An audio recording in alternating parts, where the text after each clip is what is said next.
গৌৰৱ গগৈক বৰখাস্ত কৰা নাই আহোম জনগোষ্ঠীয় সংগঠনে এই কথা স্পষ্ট কৰিলে টাইপাৰ কেন্দ্ৰীয় সমিতিৰ সাধাৰণ সম্পাদক ৰুদ্ৰসাগৰ বুঢ়াগোহাঁই গোটে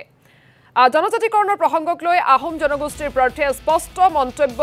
নাই কৰা বুলিহে ক্ষোভ প্ৰকাশ সংগঠনটোৰ গৌৰৱ গগৈক বৰ্জন কৰা বুলি বাতৰি যে সম্প্ৰচাৰ হৈছিল সেয়া সম্পূৰ্ণ মিছা আৰু ভিত্তিহীন বুলি দাবী কৰিছে টাইপাৰ ৰুদ্ৰসাগৰ বুঢ়াগোহাঁই গোটে বিশেষকৈ আমি দেখিছো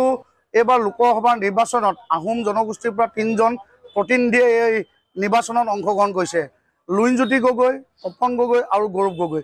আমি এতিয়ালৈকে আজিৰ পৰ্যন্ত আমি তেওঁলোকৰ পৰা জনজাতিকৰণৰ ক্ষেত্ৰত এটা আমি উত্তৰ পোৱা নাই আমি আপোনালোকৰ সংবাদ মাধ্যমৰ দ্বাৰা এটা কথা স্পষ্ট কৰি দিছো আপোনালোকে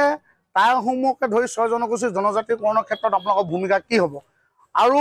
উজনি অসমৰ বিশেষকৈ লখিমপুৰ আৰু কাজিৰঙা এই তেওঁলোকৰ যিকেইজন জনপ্ৰতিনিধিয়ে এবাৰ এই লোকসভা নিৰ্বাচনত অংশগ্ৰহণ কৰিছে তেওঁলোকৰ এই ৬ জনগোষ্ঠীৰ জনজাতিকৰণৰ ক্ষেত্ৰত ভূমিকা কি হ'ব এই কথাকেইখন আমি এখন সভা আজি শিৱসাগৰত অনুষ্ঠিত কৰোঁ আৰু অলপ আগতে আমি দেখিছোঁ নিউজত আমি দেখিছোঁ গৌৰৱ গগৈক বৰ্জন কৰা কিছুমান কথা আমি দেখিছোঁ আজি সভাখনৰ পৰা কিন্তু এটা কথা আমি টাই আহোম যুৱ পৰিষদে স্পষ্ট কৰি দিওঁ গৌৰৱ গগৈক আমি কোনো বৰ্জন কৰা নাই